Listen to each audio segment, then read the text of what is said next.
السلام علیکم ورحمۃ اللہ وبرکاتہ، والصلاة والسلام علی من لا نبی بعدہ، اما بعد فاعوذ باللہ من الشیطان الرجیم، بسم اللہ الرحمن الرحیم۔ ضرب لكم مثلا من انفسكم هل لكم مما ملكت ايمانكم من شركاء فيما رزقناكم فانتم فيه سواء تخافونهم كخيفتكم انفسكم كذلك نفصل الايات لقوم يعقلون الى اخر الايه۔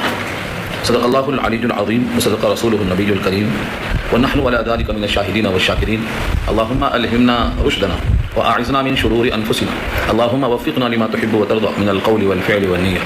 رب اشرح لي صدري ويسر لي امري واحلل عقدة من لساني يفقهوا قولي، آمین یا رب العالمین۔ محترم حضرات، معزز سامعین، محترم خواتین، میری ماں اور بہنوں، میرے بھائیوں، پیارے بچوں، آج کی گفتگو کا عنوان ہے 21واں پارہ سورہ روم، آیت نمبر 28 سے لے کر 40 تک۔ یہ مکمل ایک رکوع ہے۔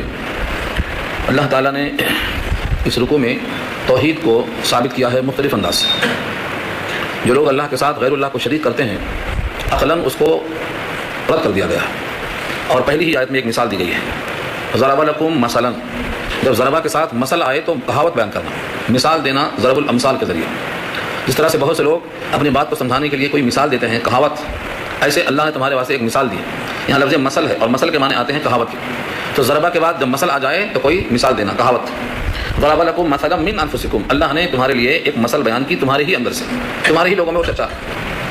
هل لكم مما ملكت ايمانكم من شركاء فيما رزقناكم فانتم فيه سواء تخافونهم كخيفتكم انفسكم، کیا تمہارے مملوکہ غلاموں میں سے کوئی شریک ایسا بھی ہے کہ جو تم کو ہم نے رزق دیا ہے تو اس میں تم اور وہ سب برابر ہو جائیں، تم ان کا اندیشہ کرو جیسا کہ تم اپنوں کا اندیشہ رکھتے ہو۔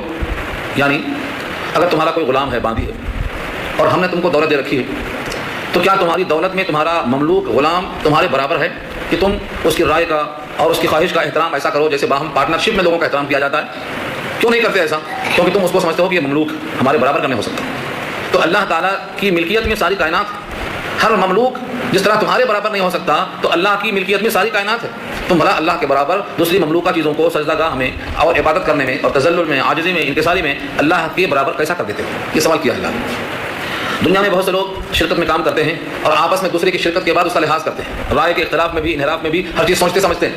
فرمایا کہ تمہارے مملوک تمہارے پاس اگر کوئی نوکر چاکر ہیں تو تمہارے برابر نہیں ہو سکتے، حالانکہ دیکھا جائے تم بھی انسان وہ بھی انسان، اور بہت سی باتوں میں تم دونوں مشترک ہیں، لیکن پھر بھی تم اس سے اپنے کو ممتاز سمجھتے ہو، اس کو اپنے سے کمتر سمجھتے ہو۔ تو پھر اللہ کی مملوک ساری کائنات ہے، تم اس مملوک کو خالق سے کیسے ملا دیتے ہو؟ یہ اللہ نے سوال کیا۔ حل لکم، کیا ہے تمہارے لیے، مما ملکت ایمانکم، ان چیزوں میں سے جن کے مالک ہیں تمہارے ہاتھ، یعنی تمہارے مملوک، من شرکاء، کوئی پارٹنر، کوئی ساجی، فیما رزقناکم، ان چیزوں میں جو تم کو ہم نے بطور رزق دیا ہے، فانتم فیہ سواء، کہ تم اس میں برابر ہو جاؤ، یعنی وہ اور تم برابر ہو جاؤ، ایسا کیا ہو سکتا ہے؟